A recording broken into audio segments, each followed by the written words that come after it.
হাই everyone, আজি হ'ল 22 এপ্ৰিল আৰু লগতে কি জানেনে মোৰ বাৰ্থডে। আৰু আজি ৰাতিপুৱা ৰেডি হ'লোঁ মন্দিৰলৈ যাম বুলি, বাৰ্থডে বুলি, গতিকে ব'লক যাওঁ।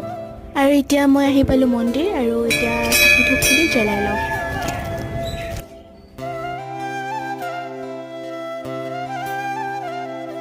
আৰু এয়া চাকি ধূপখিনি জ্বলাই সেৱা কৰি মই ঘৰলৈ আহিলোঁ। মন্দিৰৰ পৰা আহি যিহে গৰম লাগিছিলে সেয়েহে ঘৰলৈ আহি মই তৰমুজকে খালোঁ। সন্ধিয়া আহিলোঁ এয়া শ্বপিং মললৈ, বাই লৈ আহিলে বাৰ্থডে বুলি কিবা কিবি কিনি দিব হেনো তাই, আৰু দুটামানে এয়া কাপোৰ কানি চালোঁ।